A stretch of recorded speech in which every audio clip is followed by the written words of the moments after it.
Sa isang bayan sa Quezon, may isang nayong napapaligiran ng makapal na kagubatan at misteryo.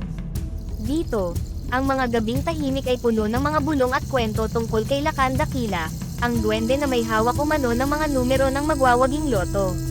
Ngunit hindi ito ang tipikal na sugal, kapalit ng mga numero ay ang paborito niyang tinola, na hindi basta-basta luto lamang.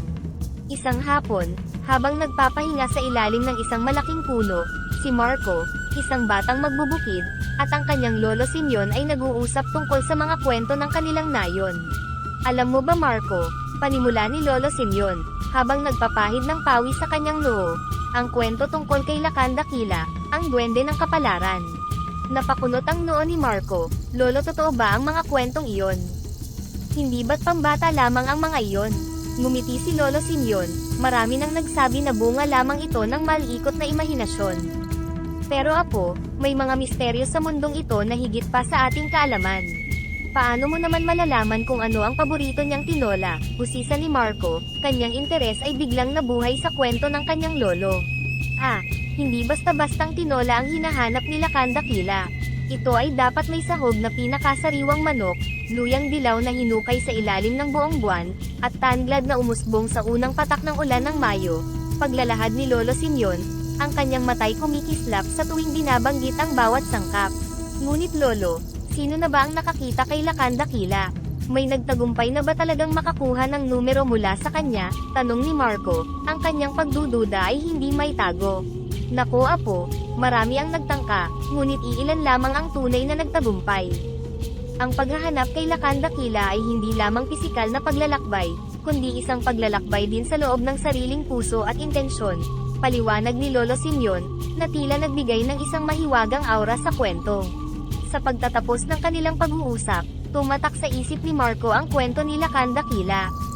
Ang mga salita ng kanyang lolo ay nagtanim ng isang binhi ng pag-asa at kuryosidad sa kanyang puso. Nagdesisyon siyang hanapin ang duwende, hindi lamang para sa pangarap na yaman, kundi para rin patunayan ang katotohanan sa likod ng mga alamat ng kanilang nayon. Sa sumunod na araw, bago pa man sumikat ang araw, nagising si Marco na may determinasyong hindi pa niya nararamdaman noon. Naghanda siya ng kaunting baon at isang lumang mapa ng kagubatan na bigay pa ng kanyang lolo noong siya'y bata pa.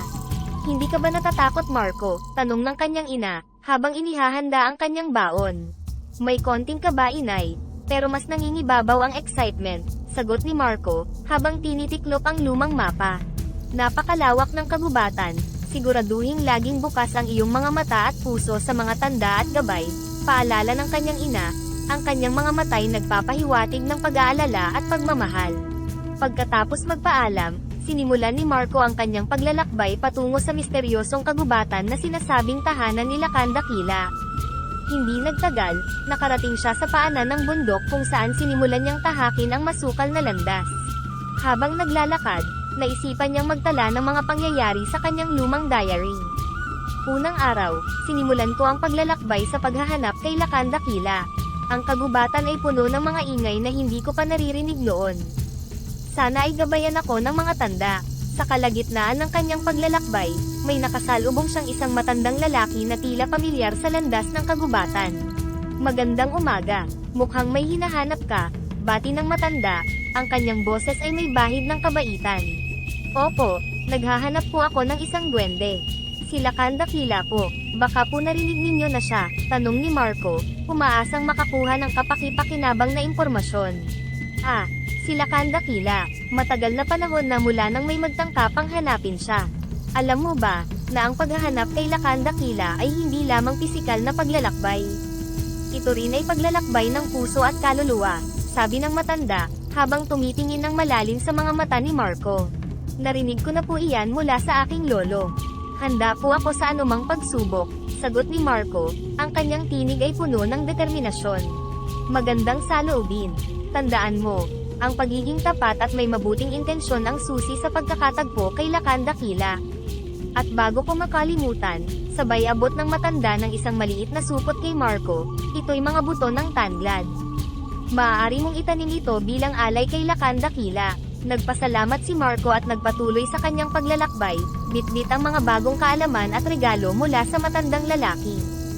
Sa bawat hakbang, Lumalalim ang kanyang pag-unawa sa kahulugan ng kanyang paglalakbay, hindi lamang ito para sa yaman, kundi para rin sa pagtuklas sa sarili at sa mga hiwagang bumabalot sa kanilang nayon. Pagkatapos ng mahabang paglalakbay, narating ni Marco ang lihim na hardin kung saan niya natagpuan si Lakan Dakila. Ang lugar ay tila isang paraiso na hindi pa nadadapuan ng modernisasyon, at sa gitna nito ay si Lakan Dakila, ang duwende na bantog sa kanilang mga kwento. Kayo po ba si Lakan Dakila? Ako po si Marco, marahang tanong ni Marco, habang dahan-daang lumalapit sa duwende.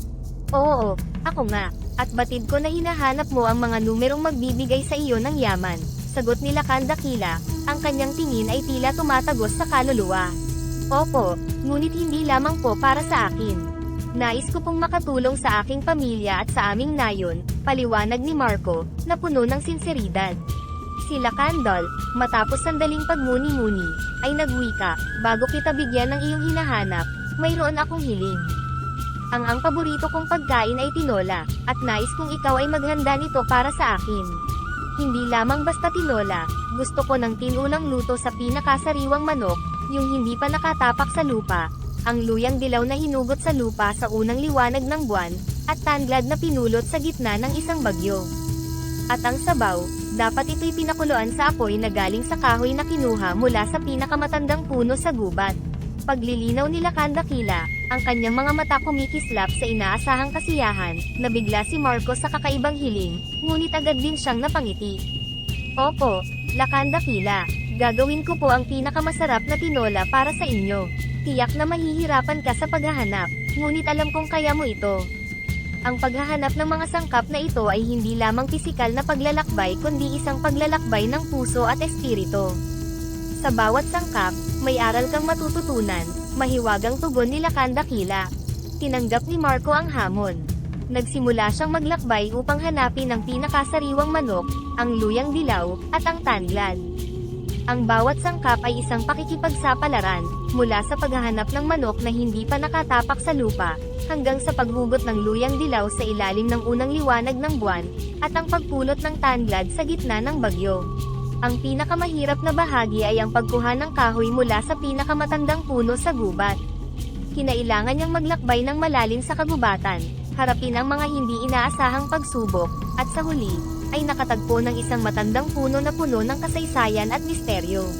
Sa kanyang pagbabalik, dala-dala ni Marco ang lahat ng sangkap, kasama ang tanglad na ibinigay ng matanda, na may kasamang payo at gabay para sa kanya. Maingat niyang inihanda ang tinola. Sinisigurado na ang bawat sangkap ay perpektong naghalo-halo, at ang sabaw ay pinakuluan sa eksaktong apoy na kanyang kinailangan. Nang ihain niya ang tinola kay Lakan Dakila, ang duwende ay hindi napigil ang mapangiti sa unang tikim pa lamang. Napakasarap, hindi lamang dahil sa lasa, kundi dahil ramdam ko ang iyong dedikasyon at pagmamahal sa paghahanda nito. Bago kita bigyan ng hinahanap mo, may huli akong kahilingan. Ang tanglad na binigay sa iyo ng matandang nakasalubong mo, itanim mo ito dito sa aking hardin. Walang pag-aalinlangan, inilabas ni Marco ang maliit na supot at maingat na itinanim ang mga buto ng tanglad sa tabi ng lawa. Pagkatapos niyang magtanim, naramdaman niya ang isang kakaibang init na nagmumula sa lupa, na tila tinatanggap ang kanyang alay. Magaling, sabi ni Lakan Dakila, na may ngiti sa kanyang labi. Ang iyong puso ay dalisay, at ang iyong intensyon ay mabuti. Narito ang mga numero na iyong hinahanap. Binigyan niya si Marco ng isang piraso ng lumang papel kung saan nakasulat ang mga numero. Ngunit bago pa man makapagsalita si Marco, nagpatuloy si Lakan Dakila, tandaan mo, ang tunay na kayamanan ay hindi lamang nasusukat sa ginto. Gamitin mo ang iyong yaman sa mabuting paraan, at magiging mas mayaman ka pa sa inaasahan mo. Pagbalik ni Marco sa kanilang nayon, diretso siyang nagtungo sa Lotto Outlet upang tayaan ang mga numerong ibinigay ni Lakan Dakila.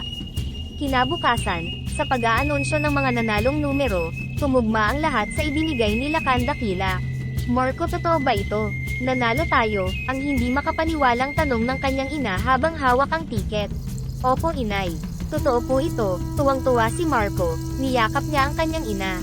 Hindi nagtagal, nabalitaan ng buong nayon ang biglang yaman ni Marco.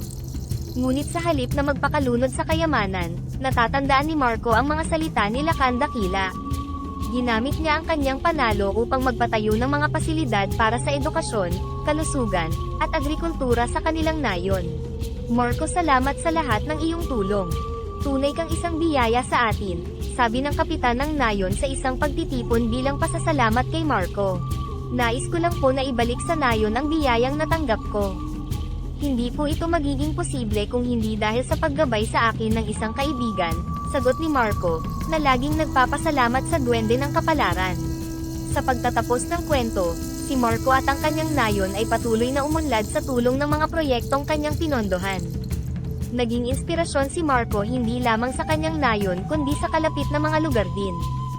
Ang alamat ni Lakan Dakila at ang kwento ni Marco ay naging simbolo ng pag-asa at kabutihan, na nagpapaalala sa lahat na ang tunay na yaman ay nasa pagbabahagi at pagtulong sa kapwa.